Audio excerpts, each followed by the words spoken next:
하나님 말씀 이사야서 9장 지난주에 이어서 빛, 기쁨, 그리고 평강 두 번째 말씀을 나눌 텐데, 오늘 말씀의 제목은 왕으로 오신 예수님입니다. 왕으로 오신 예수님, 이사야서 9장 1절부터 7절까지 말씀인데 4절부터 읽도록 하겠습니다. 3절부터 1절, 2절, 2절은 지난주에 우리가 말씀을 나눴기 때문에 3절부터 봐도 될 것 같습니다. 주께서 이 나라를 창성하게 하시며 그 즐거움을 더하게 하셨으므로 추수하는 즐거움과 탈취물을 나눌 때의 즐거움같이 그들이 주 앞에서 즐거워하오니, 이는 그들이 무겁게 맨 멍에와 그들의 어깨의 채찍과 그 압제자의 막대기를 주께서 꺾으시되 미디안의 날과 같이 하셨음이니이다. 어지러이 싸우는 군인들의 신과 피 묻은 겉옷이 불의 섭같이 살라지리니, 이는 한 아기가 우리에게 낳고 한 아들을 우리에게 주신 바 되었는데, 그의 어깨에는 정사를 메었고 그의 이름은 기묘자라, 모사라, 전능하신 하나님이라, 영존하시는 아버지라, 평강의 왕이라 할 것임이라. 그 정사와 평강의 더함이 무궁하며 또 다윗의 왕자와 그의 나라에 군림하여 그 나라를 굳게 세우고 지금 이후로 영원히 정의와 공의로 그것을 보존하실 것이라. 만군의 여호와의 열심히 이를 이루시리라. 아멘. 잠깐 기도하겠습니다. 한 아기가 우리에게 나서 이 땅에서 하나님의 나라를 시작하시고 우리 모두에게 영생의 길을 환하게 보여주시며 그 길을 어떻게 갈 수 있는지 먼저 십자가를 쥐고 앞서가셨다. 예수님의 탄생을 다시 한번 진심으로 감사를 드리며, 평강의 왕으로 오신 예수 그리스도, 승리의 왕으로 오신 예수 그리스도를 다시 한번 말씀으로 만나는 복된 시간이 되게 하여 주시옵기를 사랑하는 예수님의 이름으로 기도하옵나이다. 아멘. 2000년 전에 주님께서 이 땅에 오셨습니다. 창조주 하나님이 피조물 인간의 모습으로 오셨습니다. 그 거룩하신 하나님이 죄 많은 인간 세상으로 오셨습니다. 얼마나 힘드셨겠어요. 그래서 빌리 그레엄 목사님은 이 하나님이 사람이 된 것을 사람이 벌레가 된 것으로 비유를 합니다. 한 번 더 말씀드릴게요. 하나님이 사람이 된 것은 우리가 벌레가 된 것과 같은 비슷한 비유는 그것보다 훨씬 더 심하겠지만 비유할 수 있을 것이다 하는 말씀을 하셨습니다. 여러분 생각해 봅시다. 어느 날 여러분이 길을 갑니다. 가는데 벌레들이 줄을 지어가지고 어딘가를 열심히 가는 거예요. 쭉 따라가 보니까 그 벌레 맨 앞은 어디로 가는가? 불 속으로 기어들어가요. 모닥불 속으로 기어들어가는 거예요. 그래서 맨 앞에 가던 벌레는 타 죽습니다. 그런데 뒤에 가던 벌레들이 계속해서 밀고 들어오는 거예요. 앞을 못 보니까. 그러니까 너희들 그러다가 다 타 죽는다. 그렇게 말리고 싶은데 이놈의 벌레들이 도대체 알아듣지를 못하는 겁니다. 그래서 그 벌레들을 살릴 수 있는 유일한 길은 내가 벌레가 돼서 그 벌레들과 소통하는 길밖에 없단 말이죠. 벌레가 돼서 벌레들에게 소통을 할 때만이 벌레들이 내가 잘못 갔구나 깨닫는다는 거죠. 자, 그러면 여러분께 제가 물어볼게요. 과연 여러분들 중에서 나는 그 벌레들을 살리겠다. 그래서 기꺼이 내가 벌레가 되겠다. 질문 같지 않은 질문입니까? 이럴 분 계십니까? 그 벌레들을 살리기 위해서 내가 벌레가 되죠. 그렇게 희생하겠다.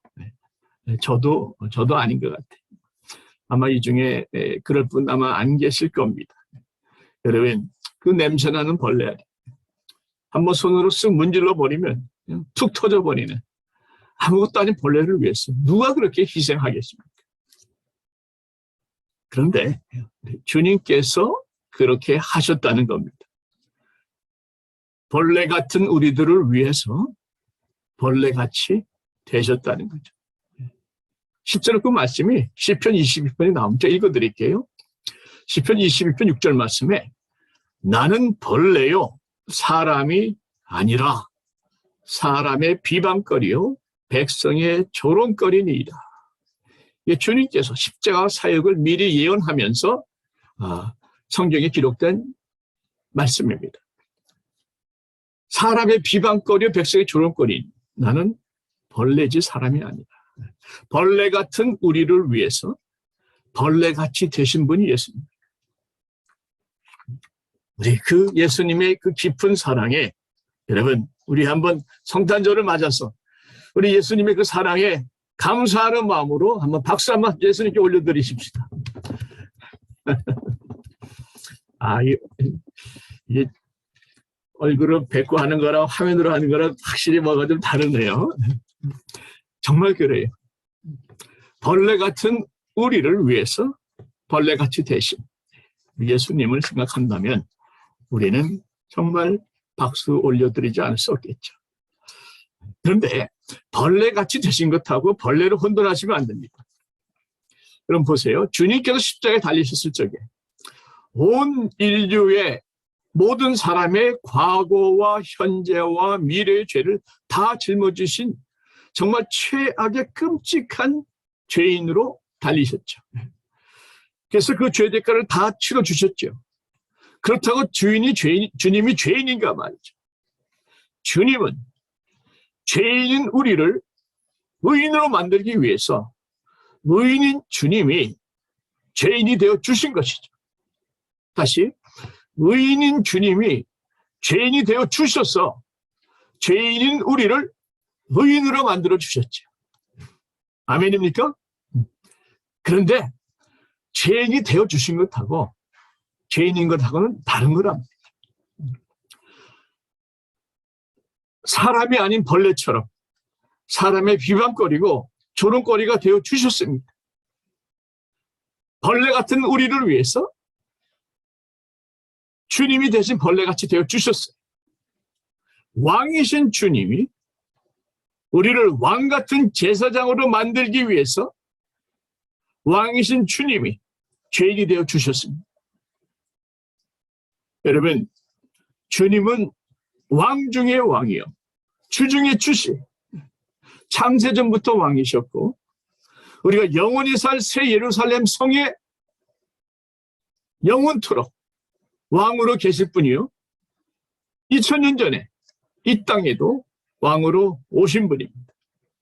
그분이 죄인이 되신 것은 죄인인 우리를 왕 같은 제사장으로 살게 하기 위해서 죄인이 되어 주신 것이지 그분이 죄인은 아니죠. 예수님이 벌레가 아니고 죄인이 아니고 예수님은 왕으로 오신 분이요 영원히 왕으로 계실 분이라 하는 말씀을 드리는 겁니다. 왕으로 오신 예수님, 그 예수님은 어떤 왕으로 오셨는가? 어떤 왕으로 오셨는가? 오늘 말씀에 보면은 우리 예수님은요 승리의 왕으로 오셨습니다. 승리의 왕으로 오신 예수님을 이번 성탄절에 한번 꼭 만나 뵀으면 좋겠습니다. 승리의 왕 예수. 오늘 본문의 3절 말씀 보십시다. 주께서 이 나라를 창성하게 하시며 그 즐거움을 더하게 하셨으므로 추수하는 즐거움과 달침으로 나눌 때의 즐거움같이 그들이 주 앞에서 즐거워하노니. 여기서 이 나라를 창성케 하신다는 이 나라는 여러분 성경의 구약의 예언은요 이중적인 의미가 있다는 것을 꼭 기억하시기를 바랍니다. 그러니까 당장 그 당시에 일어나는 바로 그 앞에 일어나는 이야기들을 예언한 일차적인 예언이 있다면 또 그 안에는 영적으로 다가오는 하나님의 나라 메시아의 왕국을 예언하는 그러한 2차적인 예언이 두 가지가 포함되어 있는 것이죠. 무슨 말씀인가 하면 여기서도 이 나라를 창성하게 하시면 이 나라는 이중적인 의미가 있는 겁니다. 첫째는 실제 이사야가 활동하고 예언했던 그 당시 남유다를 가리켜요. 그래서 이 나라를 창성하게 하신다는 말씀은, 즐거움을 더하게 하신다는 말씀은 남유다의 남은 자들, 끝까지 믿음을 지켜 남은 자들이 결국은 주님께서 창성하게 하시면서 그 즐거움을 더하게 하실 것이다 하는 말씀입니다. 동시에 이 나라는 또한 주님이 앞으로 오셔서 이루실 하나님의 나라를 말하고 있죠. 그래서 주님께서 이 땅에 오심으로 인해서 하나님의 나라가 이 땅에서 시작이 된 겁니다. 그 나라는 지금도 이루어져 가고 있고, 주님이 다시 오시면 하나님의 나라는 온전하게 이루어집니다. 주님께서는 이 하나님의 나라를 창성하게 하신다. 그리고 하나님 나라의 백성들을 즐겁게 하신다 하고 약속하고 있는 것이죠. 구체적으로 어떤 즐거움을 우리가 누릴 것인가? 거기에 보면 추수하는 즐거움과 탈취물을 나눌 때의 즐거움 같이 그들이 주 앞에서 즐거워한다 이렇게 되어 있죠. 창성케 된 하나님의 나라에 사는 하나님의 백성들, 저와 여러분들은 추수하는 즐거움, 탈취물을 나눌 때의 즐거움을 누린다 하는 말씀이죠. 이 말씀을 표준 번역은 이렇게 번역합니다.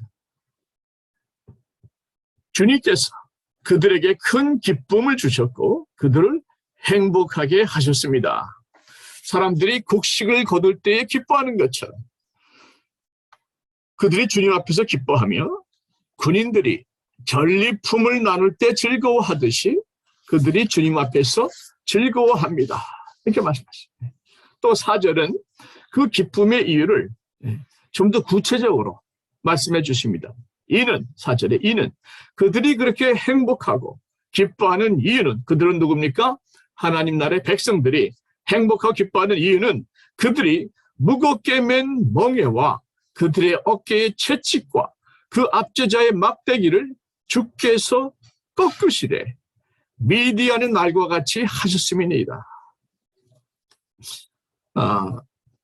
표준 번역이 굉장히 이해하기가 쉽게 잘 번역을 했기 때문에 한 번 더 읽어드릴게요. 4절 말씀을 주님께서 미디안의 날, 미디안을 치시던 날처럼 그 압제자들을 내리누르던 멍에를 부수시고 그들의 어깨를 짓누르던 통나무와 몽둥이를 꺾으셨기 때문입니다. 이렇게 말씀합니다. 그들이 행복하고 기뻐하는 이유는 압제자의 멍에와 몽둥이와 채찍을 다 주님이 꺾으셨기 때문이다. 여기서 미디안의 날이라 하는 것은 기드온 300명을 기억하시면 되겠습니다. 기드온 300명으로 미디안 연합군 몇 명을 대적해서 승리했습니까? 놀라지 마십시오. 300대 13만 5천입니다. 대략 450대 1의 싸움이 된다고. 그 싸움을 완승을 합니다.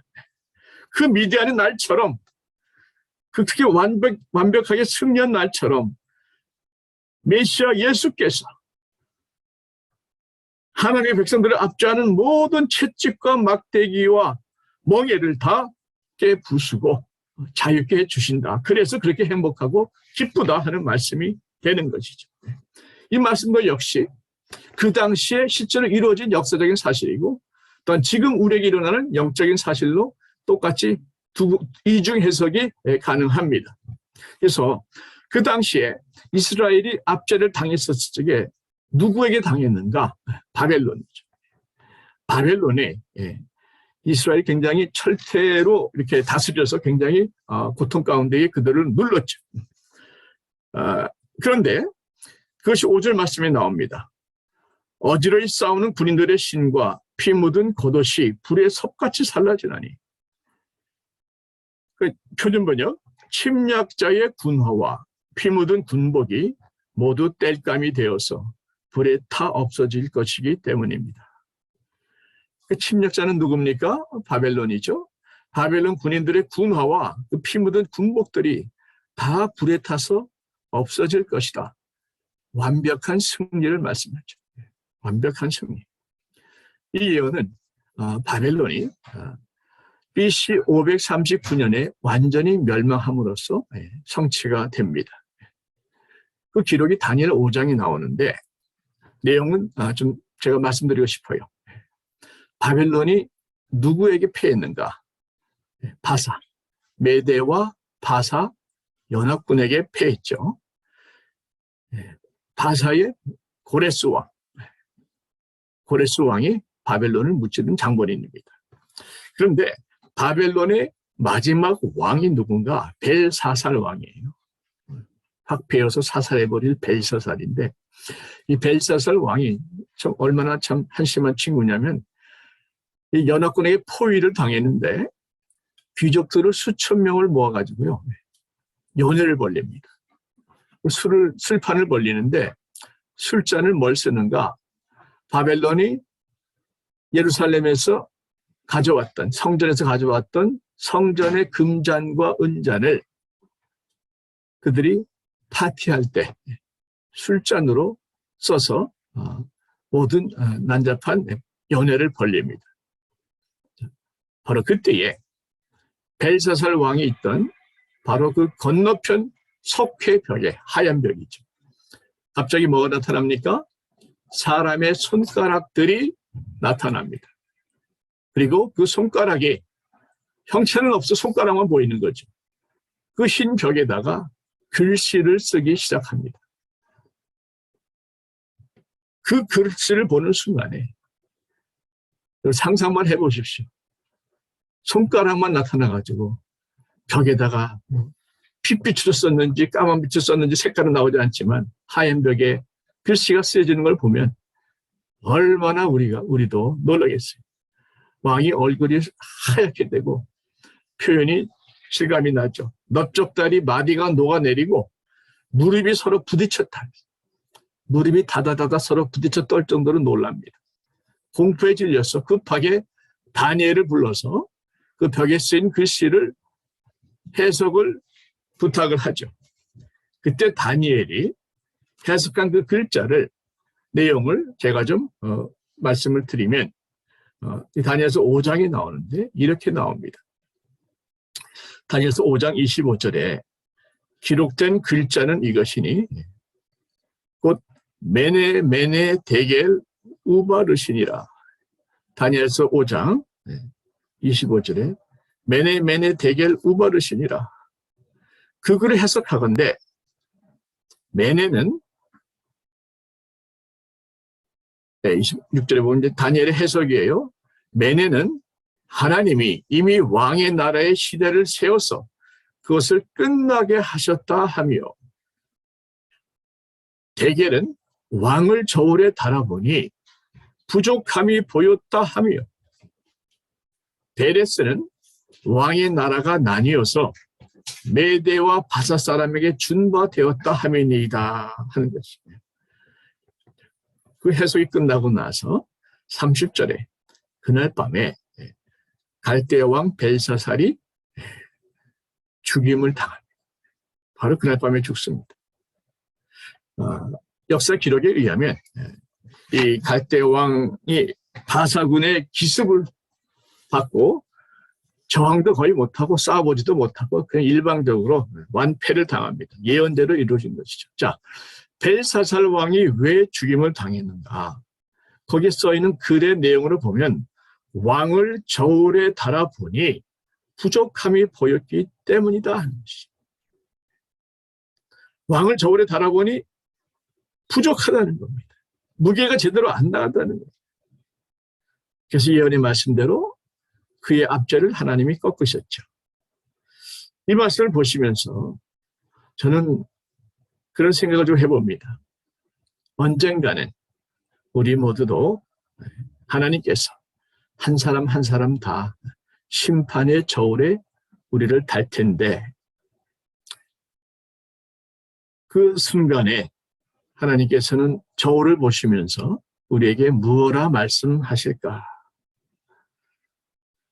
저도 저울에 달릴 텐데 하나님께서 어떻게 판정하실까 생각하니까 갑자기 오싹해지는 거죠. 여러분, 김 목사를 저울에 달아보니 하나님께서 이렇게 말씀하실 것도 생각합니다. 잘 들어보십시오. 김 목사를 저울에 달아보니 하나님 판정이 제가 추측하는 저울에 달아보니 부족함이 심히 많으나 그러나 죄가 더한 곳에 내 아들 그리스도의 은혜가 더욱 넘쳤느니라. 행위로 말미암지 않음이니 그렇지 않으면 은혜가 은혜되지 못하느니라. 그래서 김 목사의 부족함을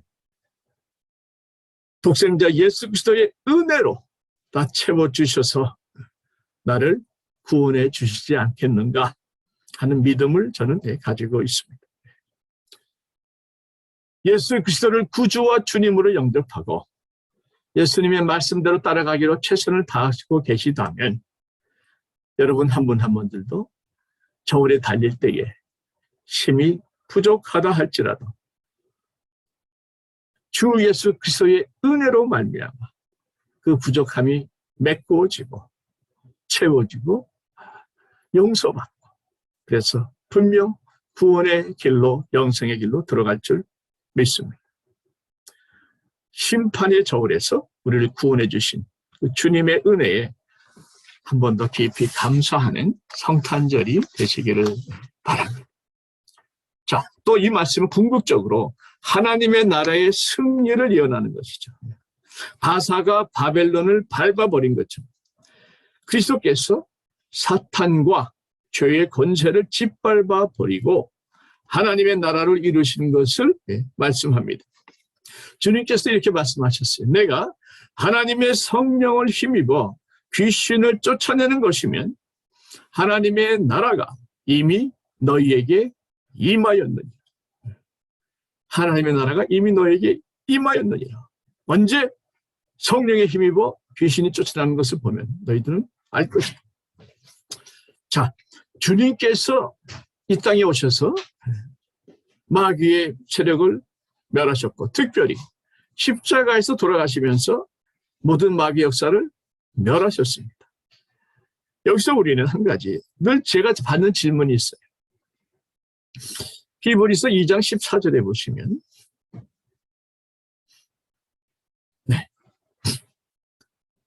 이런 말씀이 나오죠. 한번 보십시오. 죽음을 통하여 이것은 예수님의 십자가의 죽음이죠. 화면에 떴습니다. 예수 그리스도 십자가의 죽음을 통하여 죽음의 세력을 잡은 자, 곧 마귀를 멸하셨다. 예수님의 죽음을 통해서 죽음의 세력을 잡은 마귀를 멸하셨다. 그죠? 영어도 똑같습니다. By his death, he might destroy him who holds the power of death. 죽음으로 죽음을 잡은 마귀를 멸하셨다. 자, 이것이 무슨 뜻인가? 제가 조금 이해를 도와드려야 될 것 같아요. 주님이 십자가에서 마귀를 멸하셨는데 죽음으로 이렇습니다. 여러분, 우리가 죄를 짓고 그 죄로 말미암아 우리는 지옥에 가게 되어 있는 것이죠. 자, 우리가 죄로 말미암아 지옥에 간다면 그건 누가 승리한 겁니까? 마귀가 승리한 거죠. 그런데 우리가 죄를 지었습니다. 근데 그 죄로 말미암아 내가 죽은 것이 아니라 주님이 대신 죽어 주셨습니다.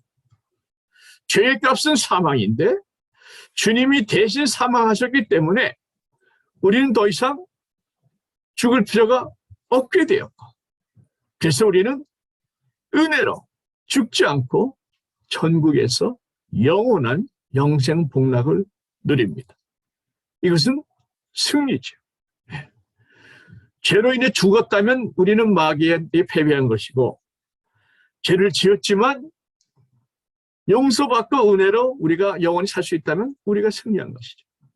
이 모든 것이 예수님께서 죽음을 통하여 마귀의 죽음의 권세를 멸망시켰기 때문에 우리에게 일어난 하나님의 놀라운 은혜다 하는 것을 이것이 복음이다 하는 것을 여러분께 한 번 더 꼭 말씀을 드립니다. 자, 주님께서 누리신 승리를 우리도 계속해서 누려야 됩니다. 여러분, 주님께 십자가에서 모든 죄의 값을 치러주셨다고 해서 우리가 죄로부터 완전히 자유로운 것은 아니죠. 지금도 우리는 늘 영적 싸움을 하고 있지 않습니까? 그래서 우리의 싸움의 대상은요, 세 가지가 있습니다. 바깥에 있는 세상의 유혹이 있고, 내 안에 있는 육신의 정욕이 있고, 또 이 모든 것들 뒤에서 조정하고 있는, 부채질하고 있는 마귀의 권세가 있는 것이죠. 저도 여러분과 똑같이 어떤 면에서 여러분들도 더 힘들게 날마다 이 영적 싸움을 하고 있습니다. 그래서 저도 늘 열심히 찬양 듣고 말씀 듣고 또 기도하면서 내 마음을 온전하게 지키려고 애를 쓰고 있죠. 여러분, 제가 영적 싸움 하면서 가장 참 능력을 경험한 하나님 말씀 한 절을 소개해 드리겠습니다. 여러분, 이 말씀을 꼭 기억하셔서 여러분들의 마음에 세상이 들어온다든가 여러분들의 영적인 영혼에 눌림이 있다든가 밤에 좀 뭐라 그러죠? 가위에 눌린다든가 꿈에 이상한 것 나타나든가. 제가 상담한 분들 중에 한 분은 밤마다 꿈에 그 뱀들이 나타나서 자기를 괴롭히는 그런 꿈을 계속해서 꾸었던 분도 계세요. 함께 기도하고 승리했는데, 그럴 때에 또 영적인 눌림을 느끼거나 할 적에 가장 파워풀한 말씀 한 절을 소개해드리면 요한일서 3장 8절 말씀. 요한일서 3장 8절에 보시면 이런 말씀이 나오죠. 복잡한 것보다 간단하게 합시다. 후반절에. 그럼 다 같이 한번 읽었으면 좋겠어요. 하나님의 아들이, 시작. 하나님의 아들이 나타나신 것은 마귀의 일을 멸하려 하심이라. 이 말씀. 파워풀합니다. 하나님의 아들이 나타나신 것은 마귀의 일을 멸하려 하십니다. 주여 나타나 주셔서 마귀의 역사를 멸하여 주시옵소서. 이겁니다. 여러분, 영적으로 민감한 분들은 느낄 때가 있잖아요. 영적 공격이 올 때가 있습니다. 기도할 때에 방해하는 세력을 느낄 때가 있습니다. 심지어 예배 드릴 때도 나를 자꾸 분산시키는 세력이 있습니다. 이럴 때에 집중하기 위해서 여러분 이런 말씀을 선포하는 것이죠. 우리 한번 해볼까요? 한번 먼저 선포하겠습니다. 시작. 하나님의 아들이 나타나신 것은 마귀의 일을 멸하려 하심이라. 주여 나타나셔서 마귀의 일을 멸하여 주시옵소서. 이겁니다. 선포하시면 여러분 말씀이 성령의 역사 가운데에 열매가 나타나는 것이고 영적 파워를 느낄 것입니다. 자, 그렇게 해서 십자가의 승리가 나의 승리가 되도록 계속해서 함께 기도 생활로 이어져 갔으면 좋겠습니다. 두 번째 예수께서 오신 것은 평강의 왕으로 오셨죠. 평강의 왕으로. 그래서 오늘 보면 6절 말씀에도 평강의 왕이라 할 것이라. 평강의 왕이라 할 것입니다. 되어 있죠. 그 6절 말씀을 여러분 제가 설명을 조금 해드릴게요. 왜냐하면 6절 말씀을 우리가 많이 듣고 아는데 말씀이 조금 어려운 단어가 많아서 정확하게 뜻을 모르고 우리가 해온 경우가 많습니다. 6절 말씀 보세요. 여러분 성경책에 거기 보시면 그의 어깨에는 정사를 메었다. 이건 정사라는 것은 주권을 말합니다. 그러니까 왕의 권위죠. 그러니까 한 악이 예수에게는 세상을 다스리는 권세가 주어졌다. 이런 의미가 되겠습니다. 정사는 주권, 왕의 권위. 또 그의 이름은 기묘자라. 기묘자라 하는 것은 기적적인 분, 모든 자연의 법칙을 초월한 놀랍고 기적적인 분을 말합니다. 사실 주님의 삶이 전부 기적이죠. 성령으로 잉태하신 것도 기적이고 수많은 기적을 행하셨고 또 부활의 기적을 행하셨고 승천의 역사를 이루신 주님, 기적의 연속이기에 그분을 가리켜서 기묘자라, 기이하신 분이다. 놀랍고 기적적인 분이다. 그 다음에 모사라는 말 쓰죠. 모사라 하는 것은 지혜자라는 뜻입니다. 카운셀러, 지혜자. 그래서 예수 그리스도는 지혜자다.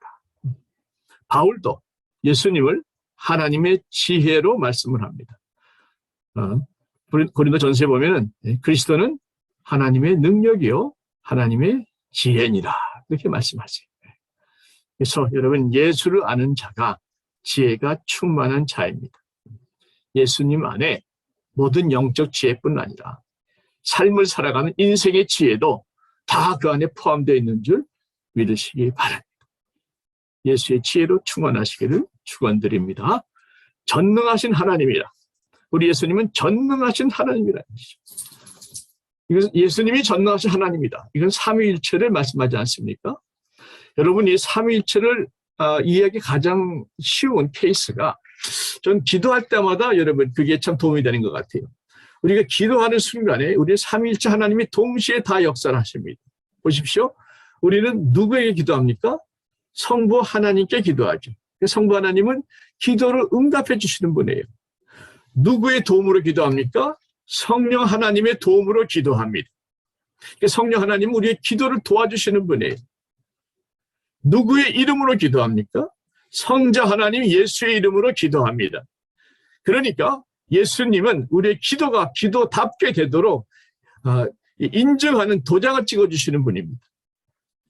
성자의 이름으로, 성자 하나님의 이름으로 성령 하나님의 도움을 받아서 밖에 있나요? 성자 하나님의 이름으로 성령 하나님의 도움을 받아서 성부 하나님께 올려드리는 것이 기도다. 이게 삼위일체 하나님이 각자 맡아 하신 역할이 다르지 않습니까? 참 이런 삼위일체를 이해하는 좋은 예가 될 것 같아서 말씀을 드렸습니다. 그 다음에 영존하시는 아버지라 되어 있죠. 여기서 영존하시는 아버지라는 것은 father라는 뜻보다 아버지처럼 보호하시는 분이다. 아버지처럼 보호하시는 분 이런 의미가 있습니다. 우리 주님은 우리를 아버지처럼 보호해 주시죠. 그리고 나서 마지막 말씀이 무엇입니까? 평강의 왕이라. 아멘. 평강의 왕이라. 우리 예수님은 더 이상 평강이 없는 이 세상에서 평강을 주시기 위해서 오신 분이다. 여러분 잘 아시는 누가복음 2장 14절 말씀. 지극히 높은 곳에서는 하나님께 영광이요. 땅에서는 하나님이 기뻐하시는 사람들 중에 평화로다 하니라.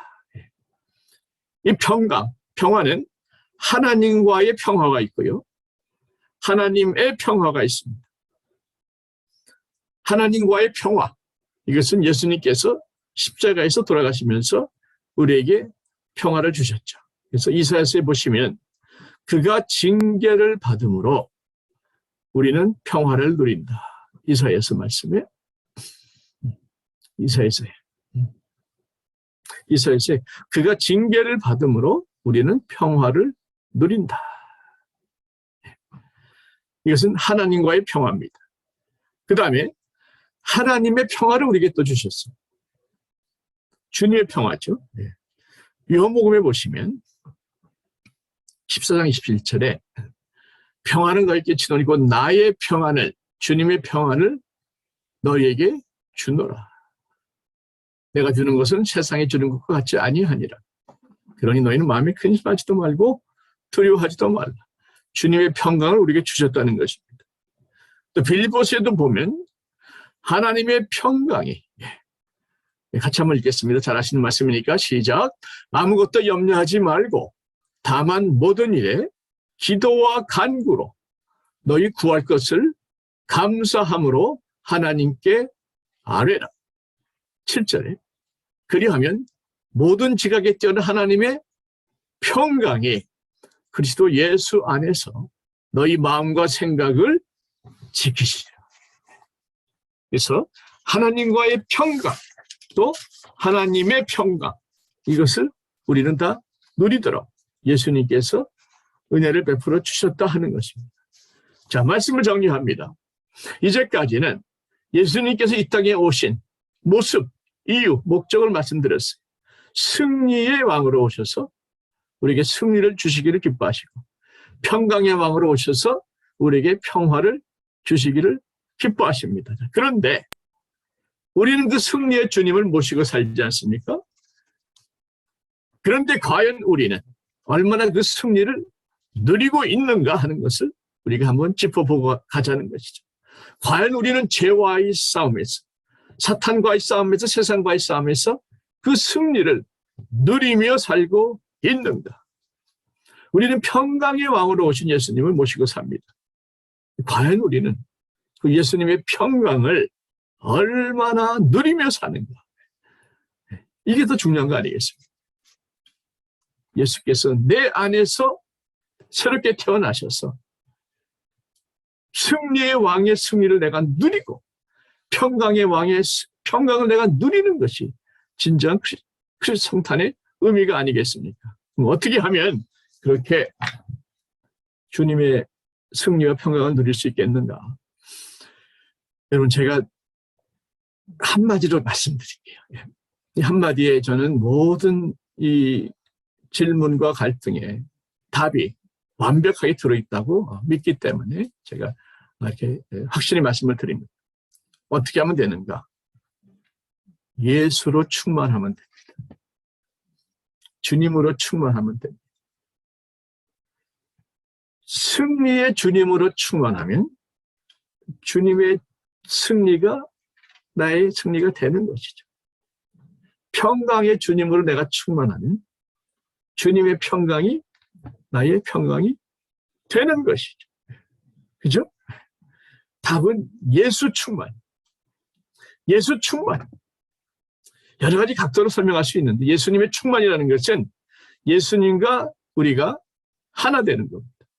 늘 주님과 동행할 때 누릴 수 있는 것은 주님의 말씀이 내 안에 거하고 내가 주님 안에 거할 때에 하나가 되는 연합의 역사가 일어나는 것이고 그것이 예수의 충만이죠. 그러기 위해서 우리는 늘 주님과 함께 다니는, 주님과 늘 동행하는 훈련을 해야 됩니다. 그래서 예수로 충만하다는 것은 내가 얼마나 주님의 사랑으로 충만한가, 또 내가 얼마나 주님을 사랑하는가, 이게 다 같은 맥락의 질문이요 말씀이 되겠습니다. 리그 오레 목사님은 하나님을 알고 하나님을 사랑하는 것이 우리의 가장 큰 특권이다. 동시에 하나님이 우리를 알고 우리를 사랑하시는 것은 우리에게는 가장 큰 기쁨이다. 이렇게 말씀하셨습니다. 그래서 여러분 예수로 충만하기 위해서 조금 더 구체적인 것 두 가지만 말씀드리고 정리하겠습니다. 예수로 충만하면 예수의 승리, 예수의 평강을 마음껏 누릴 텐데 어떻게 예수로 충만하는가? 첫째로 모든 삶의 순간순간에 우리가 무엇을 하든지 간에 그 현장의 자리에 예수님을 초청하십시오. 내가 차를 타고 가기 위해서 차에 들어갈 적에 주님 저와 함께 가십시다. 초청하십시오. 내가 식사를 할 적에 물론 우리 감사기도 하죠. 주님 이 자리에서 저와 함께 식사하십시다. 초청하십시오. 일하러 갈 때에 주님 저와 함께 오늘 같이 좀 뛰십시다. 초청하십시오. 모든 것을 할 때마다 주님과 함께하는 훈련을 하는 것이죠. 사실 주님이 우리 안에 계시니까 늘 함께 하시는 게 맞지 않습니까? 이론적으로. 다만 우리가 그것을 느끼지 못하고 깨닫지 못하고 자꾸 잊어버릴 뿐이죠. 그러니까 늘 주님과 함께하는, 하다못해 설거지를 할 적에도 주님 나와 함께 하십시다. 사실 에덴 동산에서는요, 예배가 따로 없었습니다. 순간순간이 하나님과 같이 동행하는 삶 자체가 예배였고 예배가 삶 자체였어요. 그죠? 우리가 삶의 현장에서 주님과 늘 함께 동행하는 훈련을 하지 못했기 때문에 점차적으로 예배와 삶이 분리되는 그런 모습이 보이는 것이 사실입니다만 하나님이 원하시는 것은, 주님이 진짜 원하시는 것은 예배가 삶이 되고 삶이 예배가 되는 것이죠.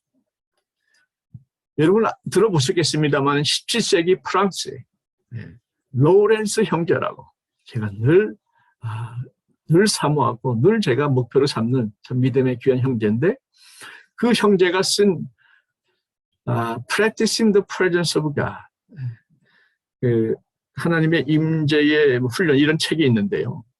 거기서 그 친구는 그런 간증을 합니다. 나는 수시로 주님과 모든 것을 교통하고 대화하면서 그 롤렌스 형제는요, 뭐 수도원에 일했지만 정식 수도사도 아니고 정식 무슨 뭐 가르치는 신부도 아니에요. 주방에서 일했던 조리사였습니다. 셰프였어요.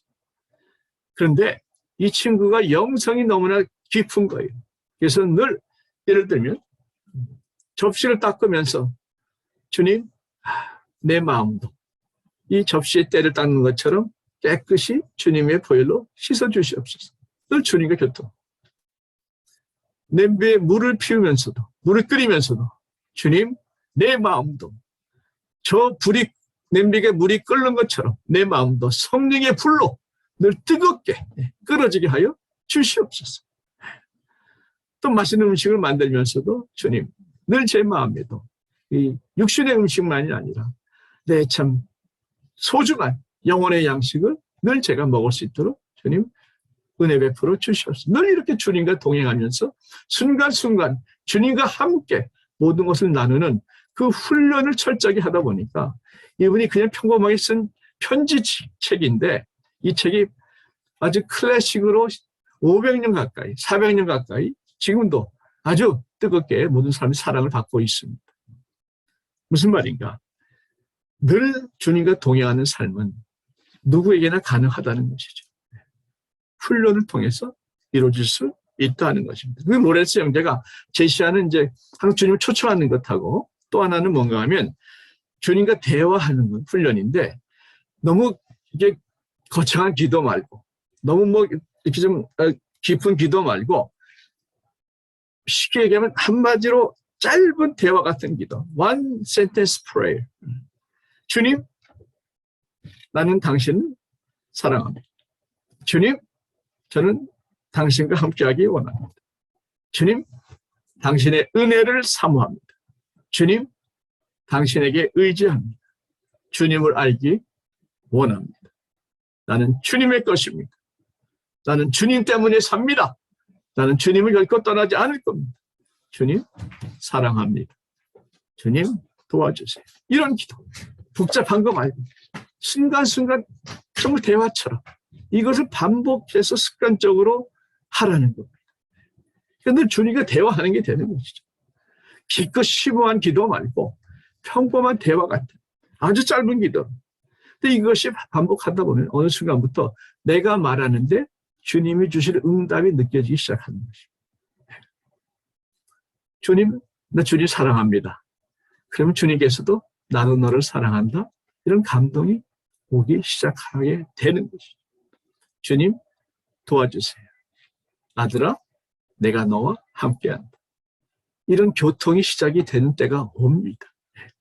이렇게 하나님과의 대화를 통해서 또 하나님은 늘 모든 순간마다 초청함으로 말미암아 늘 하나님과 함께 다닐 때에 점점 더 내 안에는 예수님으로 충만히 채워지는 것이고 그러다 보면 예수님의 모든 것이 내 안에서 느껴지고 경험되고 또 이루어지는 역사가 있게 되는 것이죠. 예수님으로 충만한데 내 마음의 사랑이 마를 수 있겠습니까? 예수님으로 충만한데 내가 어찌 늘 패배하며 살겠습니까? 예수로 충만한데 왜 내 마음속에 평강이 마르겠습니까? 늘 얼마든지 충만할 수가 있는 것이죠. 이것은 어떤 어려운 것이 아니고 누구나 할 수 있는 믿음의 사람들은 누구나 할 수 있는 하나의 훈련이죠. 훈련이고 습관으로 할 수 있는 것입니다. 여러분 끊임없이 여러분께 훈련하시면 성령께서 반드시 여러분들을 도와주실 것입니다. 특별히 오늘 마지막 말씀 보면은 만군의 여호와 열심히 이를 이루시리라 했잖아요. 하나님께서 그 뜨거운 열심 사랑을 가지고 여러분들을 도와주셔서 여러분들이 반드시 예수로 충만함으로 인해서 예수의 승리, 예수의 평강이 여러분들에게 날마다 경험되는 놀라운 역사의 시작이 바로 이번 성탄절이 되시기를 주의 이름으로 축원드립니다. 기도하시겠습니다. 승리의 왕으로 오신 예수님, 그 예수로 충만하게 하셨습니다. 우리의 삶의 현장에서도 그 승리를 누리게 하여 주옵소서. 평강의 왕으로 오신 예수로 충만하게 하셔서 우리의 삶의 현장에서도 그 평화를 누리게 하옵소서. 날마다 순간마다 주님의 임재를 경험할 수 있도록 늘 주님과 대화하며 늘 주님과 함께 기도하는 이 귀한 훈련 게을리하지 않게 하여 주시고 반드시 내 안에 예수를 늘 경험하며 살아가는 우리 모두가 되게 하여 주시옵기를. 사랑하는 예수님의 이름으로 기도하옵나이다. 아멘.